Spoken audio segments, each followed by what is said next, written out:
मंदिर के साथ में तमाम अयोध्या तैयार है, लेकिन संतों की क्या राय। हमारे साथ में राजू दास जी हैं। राजू जी, कल प्रधानमंत्री ने निमंत्रण स्वीकार कर लिया है। 22 जनवरी की वो तारीख है। एक संत के तौर पर, अयोध्यावासी के तौर पर क्या भाव है? देखिए, पहले तो मैं मंगल कामना करता हूं सभी राम भक्तों के लिए। बड़ी गर्व की बात है, बहुत हर्ष की बात है। यह विलक्षण क्षण, जो जिस क्षण के लिए देश और दुनिया में रहने वाले सभी सनातनी के मन में भाव था कि कब अयोध्या में राम जन्मभूमि मंदिर का निर्माण होगा। और हम लोग तो दास हनुमान जी के हैं, और हनुमान जी कहा जाता राम द्वारे तुम रखवारे होत ना आज्ञा बिन पैसारे। हनुमान जी के बिना आज्ञा कोई कार्य संभव नहीं है। उस समय में जब राम जन्मभूमि की लड़ाई की शुरुआत थी 1700 कुछ ईस्वी में, 200 कुछ नागा साधुओं ने अपने प्राणों की आहुति दिया मंदिर बनाने को लेकर। उसके बाद 1800 कुछ में कुछ 21 से 22 संतों ने प्राणों की आहुति दिया। फिर लगातार 1949 में यहीं से बाबा अभिराम दास जी महाराज ने वहां पर मूर्ति पधराई थी। उसके बाद मुकदमा लड़ रहे थे, और आज ऐसा क्षण देश के यशस्वी प्रधानमंत्री के नेतृत्व में कल ट्रस्ट के पदाधिकारी निपेंद्र मिश्रा जी और अन्य पदाधिकारी संतगण गए थे, प्रधानमंत्री को निमंत्रण दिया। और ये हर्ष की बात है, अपार उत्साह है। और हम लोग तो नागा साधु हैं, साधु तो भगवान राम के अति प्रिय है ही हैं, लेकिन हम लोग हनुमान जी के दास हैं, तो राम रसिया हनुमान जी।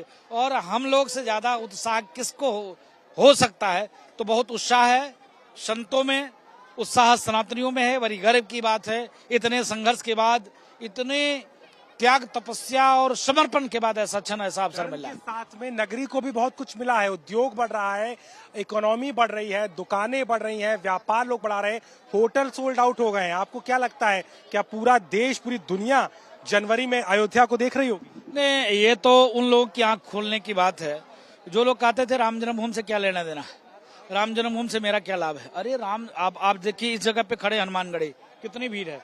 जो भी भक्त आता है, माला, फूल, मिठाई, पानी, प्रसाद, 4 व्हीलर से यहाँ तक आना, किसी होटल में रुकना। तो हनुमान जी महाराज कम से कम यहाँ जो 5000 लोगों को रोजगार दिया है। ये तो गृहस्थ हो गया, संत की तो बात ही अलग है। जो ऑलरेडी हम लोग 4000 संत रहते हैं, अलग उसकी व्यवस्था हनुमान जी देखते हैं।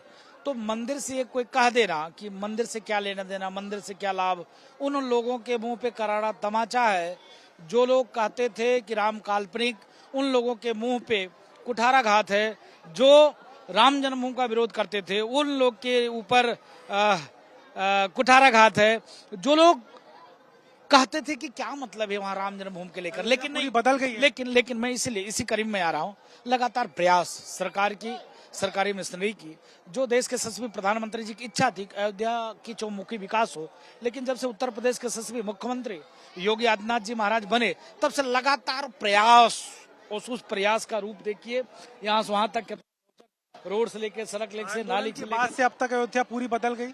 आंदोलन के बाद की स्थिति तो बहुत खराब थी, इतनी खराब थी कि जहां पर आप खड़े हैं, खून की नदी लोगों ने बहा दी थी। राम भक्तों की सीना गोली से छलनी कर दिया था सरकार के लोगों ने।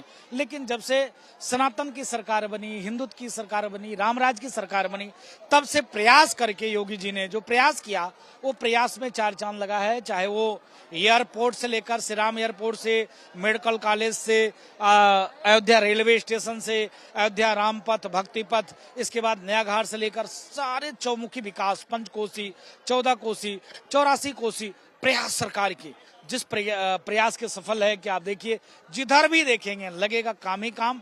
और मुझको लगता है कि 24 जनवरी 2022 से पहले दिसंबर लास्ट तक ये सारी चीज फाइनल हो जाएगा, और देश और दुनिया में राम भक्त अपने सर गर्व से ऊंचा करके कह सकेंगे कि यह भारत सनातन राष्ट्र है, हिंदू राष्ट्र है, और राम राज की परिकल्पना को साकार करने वाले देश के एक प्रधानमंत्री, एक मुख्यमंत्री, जिन्होंने जो प्रयास किया, वो प्रयास आपके सामने प्रयास दिखेगा। और इस प्रयास को जमीन पर उतारने की ही कवायद है। 22 तारीख तय हो चुकी है, और अयोध्या भी अब बदली नजर आती है।